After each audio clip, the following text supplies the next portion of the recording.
এতিয়া আছো শদিয়াৰ টুপচিঙা গাঁৱত যি টুপচিঙা গাঁৱত আজি আমাৰ ৰাজীৱ হদিয়াৰ মোৰ ভাই ৰাজীৱ হদিয়াৰ আদ্যশ্ৰাদ্ধ ৰাজহুৱা আদ্যশ্ৰাদ্ধ মানুহবিলাকে ৰাতিপুৱা 7 বজাৰ পৰা ভাত বনোৱা আৰম্ভ কৰিছিলে এতিয়া সন্ধিয়া 7 বাজিছে এতিয়া পৰ্যন্ত ভাত বনাই আছে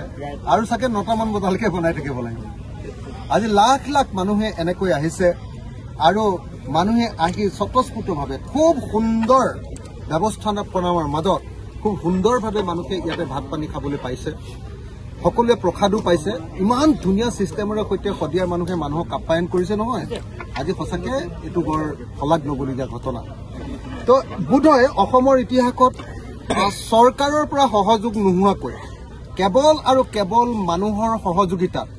মানুহৰ উদ্যোগত সাধাৰণ মানুহৰ প্ৰজাৰ উদ্যোগত তৈয়াৰ হোৱা আটাইতকৈ ডাঙৰ অনুষ্ঠানটোৱে বুধয় এটোৱে হ'ব আমি জানো যে বহুতে কয় যে সাহিত্য সভাত বহুত মানুহ হয় কিন্তু তাতো চৰকাৰৰ টকা লয় শংকৰ সংঘত বহুত মানুহ হয় কিন্তু চৰকাৰৰ টকা লয় কিন্তু আমি দেখিছো যে আজি চৰকাৰৰ এটা টকা নোলোৱাকে ৰাইজৰ সহযোগিতাত লাখ লাখ মানুহে ইয়াতে ভাত খালে ইয়াতে সকলোৱে কথা বাৰ্তা পাতিলে শ্ৰাদ্ধ অনুষ্ঠান কৰিলে আপোনাৰ 26 জোৰা গায়ন বায়ন হ'ল 33টা পাকঘৰ হ'ল 33টা পাকঘৰ 33খন গাঁৱে 33টা পাকঘৰ বহুত মানে থালিটো বহুত আছে কিন্তু পাকঘৰে 33টা এনেকৈ আজি গোটেই গাঁৱৰ মানুহে একদম পৰ্বতটোৰ সমান ওখকে প্ৰসাদ আছিলে আজি সকলো মানুহে পলিথিনত ভৰাই ভৰাই বিলাইছে এনেকুৱা অতি গণ উদ্যোগেৰে আজি আমি জনতাৰ শিল্পী ৰাজীৱ হদিয়াৰ আদ্যশ্ৰাদ্ধ অনুষ্ঠান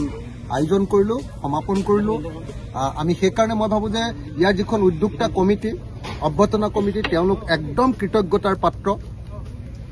এই গাঁওখনৰ ৰাইজ কৃতজ্ঞতাৰ পাত্ৰ শদিয়াৰ ৰাইজ কৃতজ্ঞতাৰ পাত্ৰ কিন্তু আটাইতকৈ ডাঙৰ কথা যে সকলো মানুহে নিজেই খৰচ কৰি গোটেই অসমৰ পৰা আহিছে আৰু কোনেও এটাও কতো কমপ্লেইন কৰা নাই আৰু সকলোৱে মানে একদম আপোন ভাবেৰে নিজৰ লৰাৰ সকামৰ নিচিনা নিজৰ দেউতাৰ সকামৰ নিচিনা ঠিক তেনেকৈ আজি এই ৰাজহুৱা আদ্যশ্ৰাদ্ধটো আয়োজন কৰিলে মই শেষত ৰাতি একদম শেষ ৰাতি আমি সকলোৱে এটা শ্লোগান দিলে বেয়া পাব নেকি জয় আই অসম জয় আই অসম জয় আই অসম ৰাজীৱ হদিয়া অমৰ হওক ৰাজীৱ হদিয়া অমৰ হওক ৰাজীৱ হদিয়া অমৰ হওক ৰাজীৱ হদিয়া অমৰ হওক অসমীয়া জাতি অমৰ হওক অসমীয়া জাতি অমৰ হওক অসমীয়া জাতি অমৰ হওক